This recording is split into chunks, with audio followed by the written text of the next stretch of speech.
Transcription number 528 3, 2, 1 start.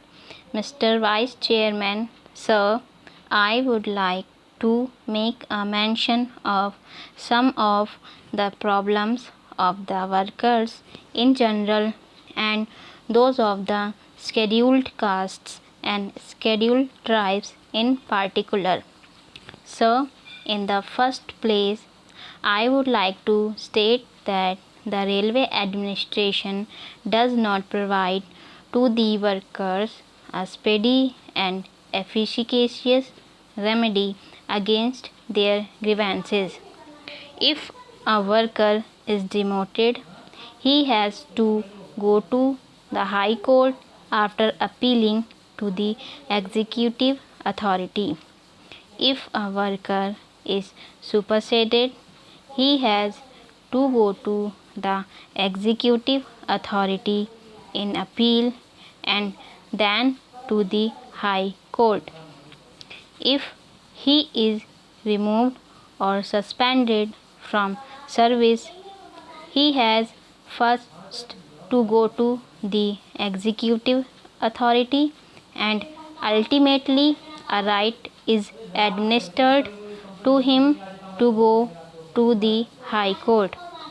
The result is that if a worker is dismissed from service, even though his dismissal is not proper or wrongful, he will not get the relief unless he goes through this channel of appealing to the zonal authority, then to the labor board, and ultimately referring the matter to the High Court and lastly the Supreme Court.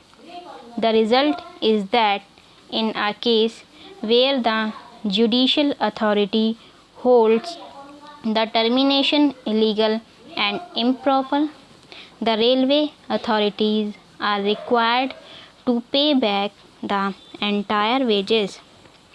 It is all right that we have removed and dismissed a large number of workers.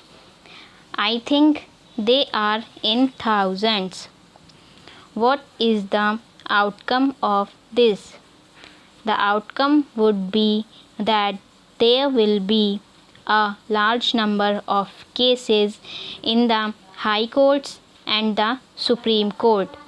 Ultimately, it would be seen that even if 1/4 of the workers get the relief of reinstatement and back wages, the railway administration will be required to pay to the tune of crores of rupees by way of back wages, and therefore the time has come when we have to consider afresh as to how our industrial relations should be. So, my friend has very rightly pointed out that under the industrial law, a worker can certainly, after dismissal, go to the court immediately and get his case adjudicated. That forum is available and that remedy is available. But that is not so in the railways, and I cannot understand what difficulty there could be if you provided a forum for speedy and efficacious remedy. Then the worker will also understand that his case is being judiciously scrutinized and he will feel that he has no case and he will not proceed ahead. But when he spends 1 year or 2 years before the adjudicating authority, he knows, and the Honorable Minister would also agree with me, that by and large the tendency is to uphold the order of the lower authorities. howsoever wrong, illegal, improper, and malafide that order may be. That is the tendency, and ultimately, when a judicial scrutiny is held, that order is set aside, and the result is colossal loss, which the railways are called upon to bear on account of their wrong policies.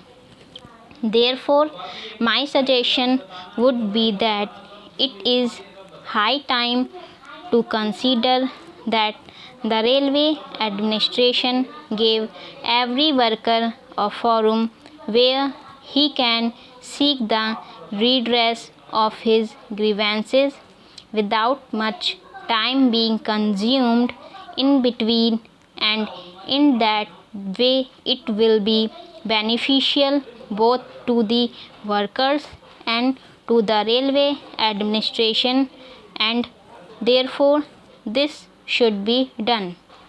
This is one of my suggestions.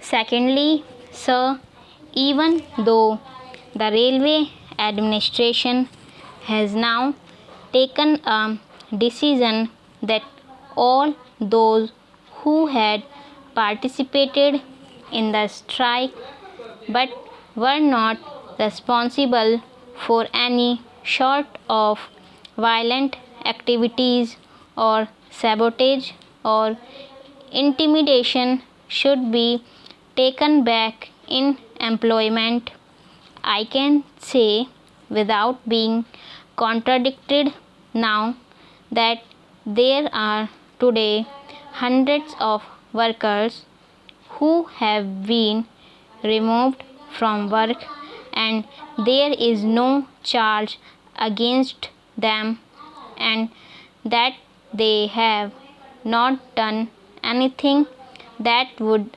amount to intimidation or anything that would amount to doing something violent or involving violent action, but still they have not been taken in employment. I have myself represented some of the cases.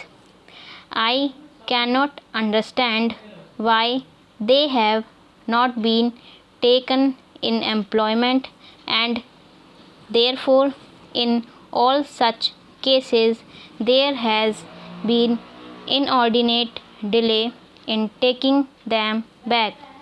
The railway board should now examine and find out who is responsible for the delay in the disposal of these cases.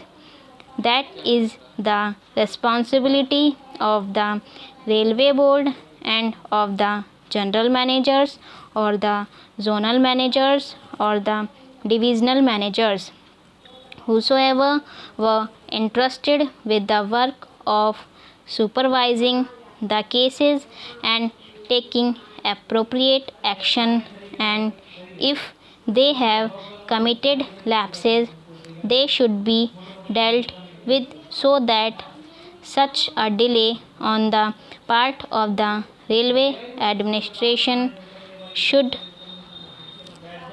would not be repeated. Then I may point out that in respect of the scheduled castes there has been discrimination. If an inquiry is held, it would be seen that the scheduled caste employees have been discriminated against. They were removed from service though they did not participate in the strike or any violent activities.